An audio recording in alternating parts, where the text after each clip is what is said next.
Hi,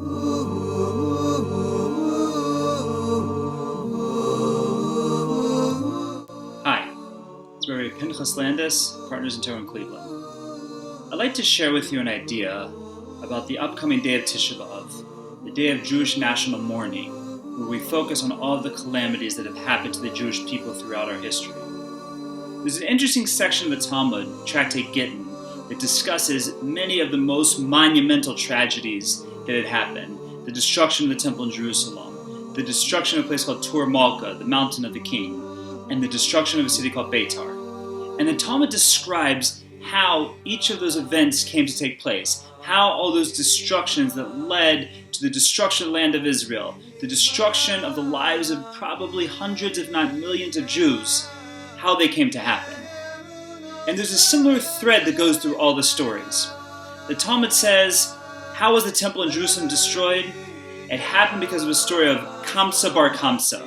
The two men were mistaken for each other, the wrong man got invited to a party, it set off a chain reaction, this fight between a friend and a foe, and before you knew it, the temple in Jerusalem was destroyed.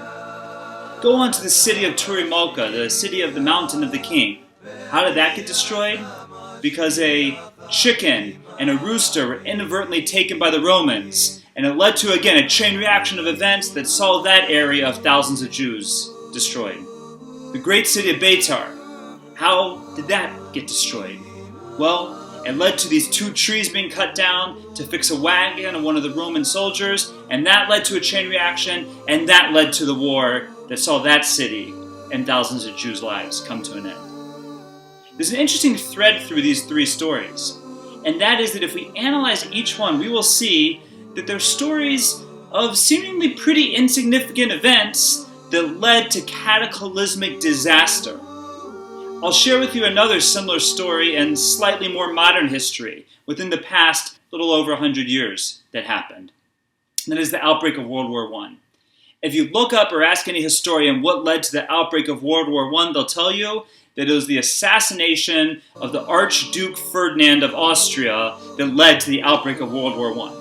Now think about the world at that time if you know a little bit about history, and you'll know that the Archduke Ferdinand was not the most significant political figure, and he was not a big player on the field, so to speak. So why did this, again, seemingly not so grandiose event lead to the biggest war that the world had ever seen at that point in time?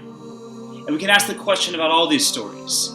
We have these seemingly small events that are the trigger for major cataclysmic events.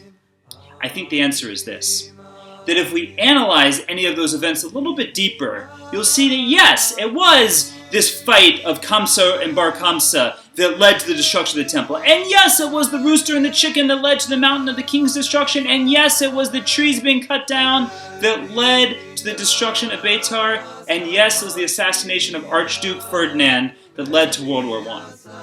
But that was what we call the straw that broke the camel's back. That was the flicker that set off the tinderbox. That was the final straw, the final thing, in an atmosphere that was so tense. If you read Barbara Tuchman's monumental work, Guns of August, about the outbreak of World War I, you'll understand that what was going on in the world was so intense, so tense at that point. One power to another, Kaiser Wilhelm in Germany, his cousin in Russia, King George in England, they all were in such competition with each other, such tension between all of them, between all the world powers, that it only took this one event of this one Archduke being assassinated that led to the outbreak of war. And I think that's the same thing that our sages are telling us, that with the destruction of Jerusalem, it wasn't really this one event. There was tremendous tension between the Jews and the Romans. There was tension between one Jew and another. That's what really led to the destruction. And the tension was so intense that all it took was this one seemingly insignificant event that led to the destruction of Jerusalem and Tur Malka and Beitar. And that's always true as we see on a macro level. That when we see cataclysmic things happen, yes, there's cataclysmic events like earthquakes and whatnot, but it's not always that cataclysmic event. It's the tensions and the pressures that build up and build up and build up, and then one small, seemingly insignificant event comes along and sets the whole thing ablaze, sets the whole thing afire, leads the tragedy to happen.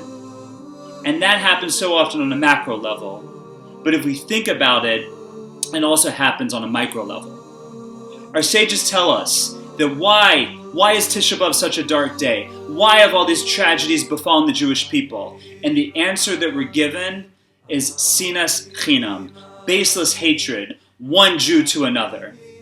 Think about, what does it mean, baseless hatred? It means that we know we don't get along, but we can't quite tell you why. We can't quite put our fingers on the reason. I believe that's the same tension that our sages are telling us led to the destruction of Jerusalem, and Turi Malka, and Beitar, and eventually to World War I a little bit later in history. It's that tension that mounts sometimes. And when that tension mounts, it can just explode and become unraveled.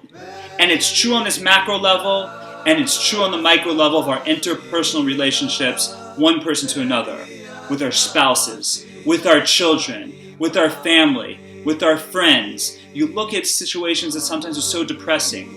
You see families where siblings haven't talked to each other in decades, and they can't even necessarily tell you why.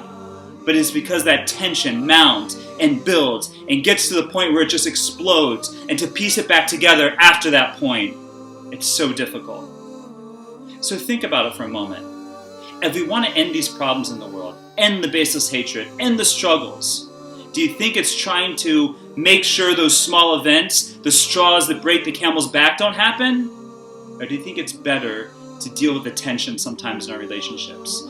Deal with the complicated issues in our relationships. Figure out the source of the problem before it becomes a big problem.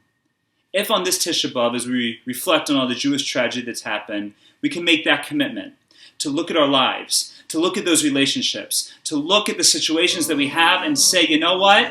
I don't want a Kamsa Bar Kamsa to happen to me. I don't want an Archduke Ferdinand to happen to me. I'm going to work now to unravel the tension, to unravel the pressures, to improve my relationships, so it'll never get to that point where we have that small event that has cataclysmic results. I hope that this will be the last Tisha B'av we ever observe, and that this year we'll see the true redemption of the Jewish people and the end of all these tragedies. Ani Ma'amin, Ani Ma'amin, Ani Ma'amin.